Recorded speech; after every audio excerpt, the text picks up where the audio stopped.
Okay, so here we are. We made it. We made it through the weekend, and we made it to. We made it to Monday. I was trying to think what day it was. All right, it's currently Monday, July 5th, 2021. And this is my message, today's message for my friend Lilla, who lives across the world in a European country, while I live in Oklahoma, USA. I'm from here. I've lived here most of my life. I've moved back and forth to a couple other states, but I'm back where I grew up. All right, so today's message for you, Lilla, if you're watching, is loyalty is amazing, and you are the most loyal person probably I've ever met. You are a trustworthy, kind, caring, compassionate, empathetic person. You're amazing in every conceivable way, and you are, without a doubt, the perfect friend. And I love you, and I value you very much. And loyalty is something that's very rare. Most people don't have. I've discovered in all my years of living that most people you talk to aren't. And the majority of people can't really be trusted, and that's why I have trust issues. But you've always been so open with me. You've always been compassionate. You've always been there when I needed you. And I truly, truly feel honored and very flattered that you care about me so much.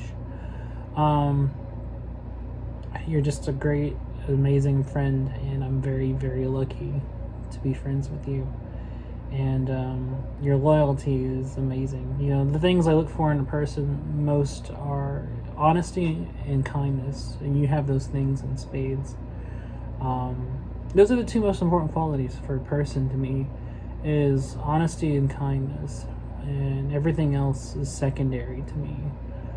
Whether it's friends or people I'm romantically interested in, those are the things I look for.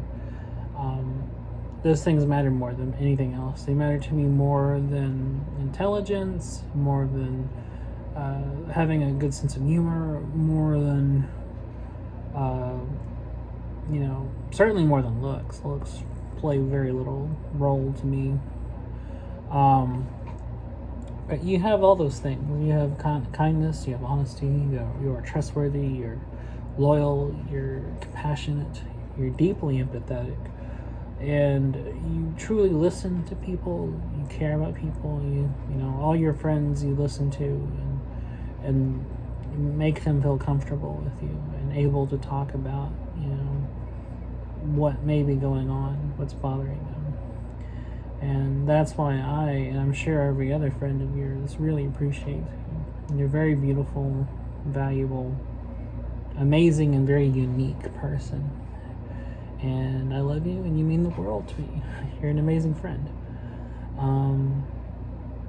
So, on a less important topic, something I've been thinking about lately is Star Wars. I know that's a little random, but I think about lots of random things on average, at all times. I can't turn my mind off, and it's a curse because I'm always thinking of something random, whether it being philosophical concepts or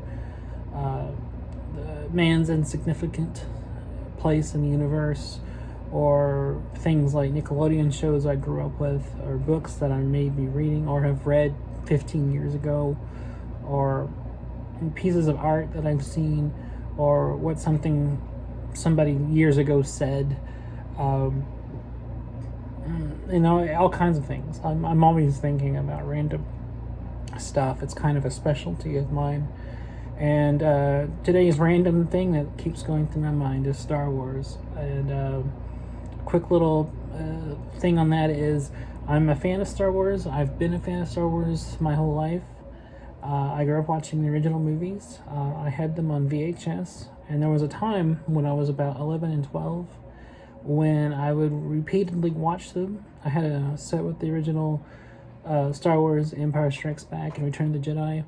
And I would on VHS, and I would watch them over and over and over and over and over again, and that really got me into Star Wars, and I've been a fan of them ever since. And I'm only a fan of those movies. However, I'm not a fan of the prequel movies that George Lucas made. Phantom Menace, Attack of the Clones, and Revenge of the Sith. I'm not a fan of those. I saw Attack of the Clones and Revenge of the Sith in theaters, and at the time I liked them. But as I got older and, started more developing a taste for things and my own opinions about things, I realized they weren't great, and I have a lot of problems with them, just as movies.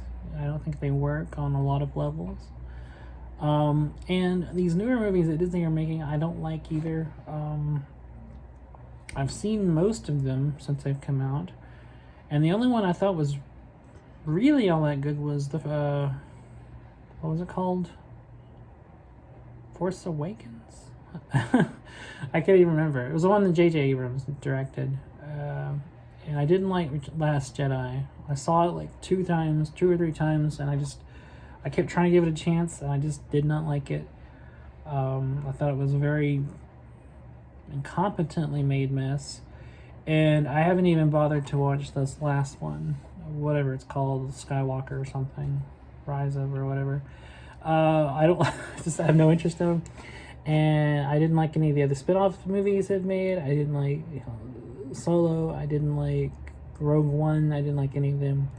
And it's turned me off from watching these new ones, and I'll just be content watching the OG trilogy.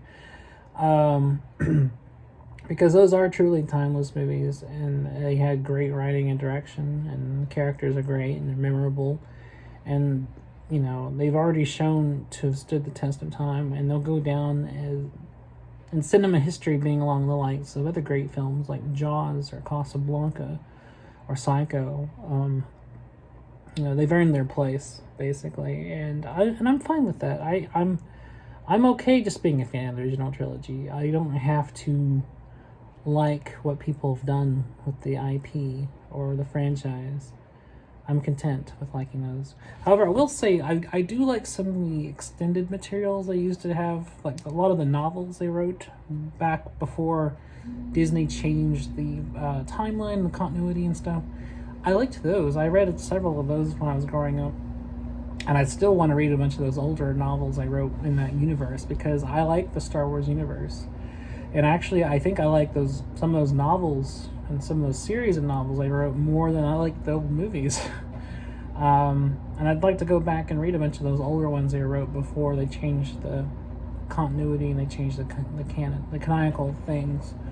When I was a kid, there was a series called Galaxy of Fear that was written for a younger audience. I read those, and those were fantastic. And those are set in the Star Wars universe. And there's another series that came out around that time called New Jedi Order, which I hear is absolutely great. A lot of people have talked about how good it is. And I haven't read them, but I would like to read the New Jedi Order because it has a very interesting premise. And there's like 19 books in that series, so it seems like a very long and like intense saga. And some of the other books I read written that expanded that original universe were very good, and had some interesting things going on that really continue these characters in far more interesting ways than I think Disney has with what they're doing now. So I may not be a personal fan of that, and I do have a lot of problems with Disney as a company and what they're doing. And I'm not happy about them buying everything and trying to monopolize entertainment. It's okay for the fans. I'm glad that they have it, but I'll just stick to my OG movies, the original trilogy, original Star Wars, Empire Strikes Back, and Return of the Jedi, and the old extended novels, and just be happy with that. So that's the random thing I'm thinking about as among the 15,000 other random things I think about. So I'm always thinking about random stuff at all times. It can be anything, everything from Neil Young to Jack in the Box to Captain Crunch cereal to Kendrick Lamar to the Death Star to Star Trek, which I'm more of a fan of Star Trek, honestly. As far as like series and stuff, I haven't read any of the Star Trek Extended Universe books. All kinds of other stuff. Anyway, so I'm rambling. Sorry. That'll be it for today, and I'll be back tomorrow with tomorrow's message. So have a good night, and I will talk to you next time.